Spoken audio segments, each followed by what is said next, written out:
Gaza में युद्धविराम के बीच Hamas ने इजराइल के खिलाफ ऐसी व्यू रचना की है जिसे तोड़ पाना इजराइल के लिए बेहद मुश्किल होगा। दरअसल हमास ने रूस से बंधकों की रिहाई के बदले एक बड़ी डील की है। दावा है कि रूसी बंधकों के बदले पुतिन हमास को हथियारों की सप्लाई करने वाले हैं। इस डील के सेंटर में इजराइल का सबसे बड़ा दुश्मन ईरान है। दावा है कि रूस हिजबुल्ला और हूती को भी एयर डिफेंस सिस्टम दे सकता है। गाजा में 4 दिन का युद्ध विराम खत्म होने में अब महज 12 घंटे से कम का वक्त बचा है।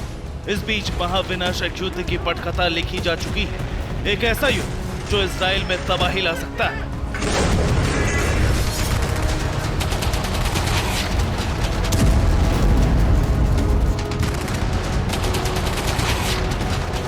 युद्ध विराम के बीच हमास ने इजराइल के खात्मे की पुख्ता प्लानिंग की और इसके पृष्ठभूमि में है बंधकों की रिहाई।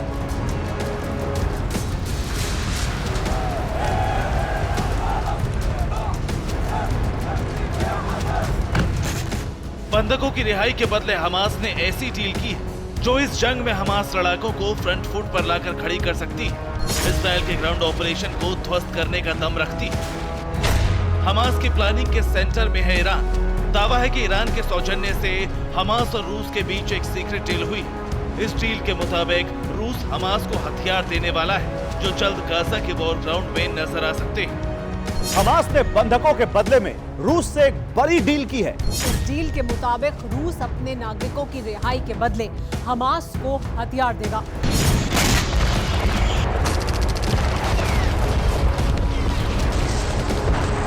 ये तस्वीर 26 अक्टूबर की है। इसमें हमास के वरिष्ठ अधिकारी बसेम नई और मूसा मरजौक के साथ रूस के उप विदेश मंत्री मिखाइल बोगदानोव नजर आ रहे हैं। दावा है कि रूस के उप विदेश मंत्री ने हमास अधिकारियों से रूसी बंधकों की रिहाई को लेकर मुलाकात की थी।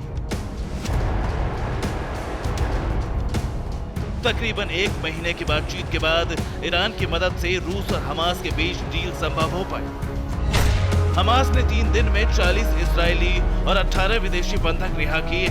विदेशी बंधकों में थाईलैंड के 17 बंधक शामिल हैं, फिलीपींस और अमेरिका का एक बंधक, जबकि एक बंधक रूस का भी शामिल है। बाकी रूसी नागरिकों को भी जल्द छोड़ा जाएगा। इजरायली नागरिकों के अलावा हमास जिस भी देश के बंधक छोड़ रहा है उनसे आपसी समझौते कर रहा है, खासकर रूस से। रूस के नागरिक छोड़ने के बदले हमास को बड़े पैमाने पर हथियार मिलने वाले हैं, जिसका दावा रूस से जंग लड़ रहा यूक्रेन भी कर चुका है।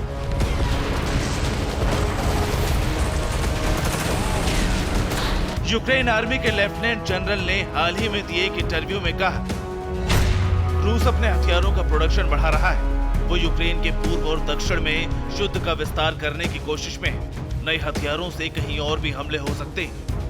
हमास और रूस की डील को लेकर यूक्रेन इससे पहले भी कई बार दावे कर चुका है। बीते हफ्ते भी यूक्रेनी खुफिया एजेंसी के चीफ किरिलो बुडानोव ने कहा था, यूक्रेन से जीते हथियार हमास के पास भेजे जा रहे हैं। इसके पीछे और कोई नहीं, रूस है। इन हथियारों में ज्यादातर रॉकेट लॉन्चर और ऑटोमेटिक गन है। दावा यह भी है कि हमास सिर्फ अपने लिए ही नहीं बल्कि अपने सहयोगी संगठन हिजबुल्ला और हूती को भी रूस से हथियार दिला रहा है। माना जा रहा है कि रूस से बहुत जल्द हिजबुल्ला को शॉर्ट रेंज मिसाइल और डिफेंस सिस्टम मिल सकता है, जिसकी पुष्टि अमेरिका के एक टॉप सीक्रेट रिपोर्ट में भी की गई। अमेरिका की टॉप सीक्रेट रिपोर्ट से पता लगा है कि रूस का private military group Wagner Hezbollah को एयर डिफेंस सिस्टम भेजने वाला है। वैगनर पंतशीर एयर डिफेंस सिस्टम और S-300 एयर डिफेंस सिस्टम की सप्लाई हिजबुल्ला को करने वाला है। इसके अलावा P-800 ओनिक्स मिसाइल भी हिजबुल्ला को मिल सकती है। दरअसल लेबनान इजराइल बॉर्डर पर इजराइल और हिजबुल्ला के बीच जंग तेज होती जा रही। ऐसे में हथियारों की एक खेप इजराइल को बैकफुट पर धकेल सकती है।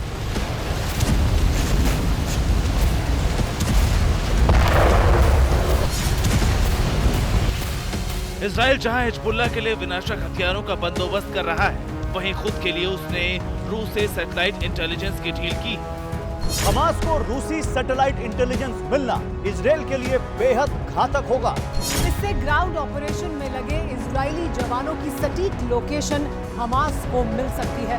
हमास के लिए प्रमुख इजरायली मिलिट्री ठिकानों को टारगेट करना भी आसान होगा। युद्ध विराम के पीछे हमास का टॉप प्लान था हथियार जुटाना, जिसमें ईरान की मदद से उसे काफी हद तक कामयाबी मिलती नजर आ रही। ऐसे में गाजा की जंग का ये दूसरा चरण इजराइल के लिए बारूदी होने वाला है। Bureau report, TV9 Bharatvarsh.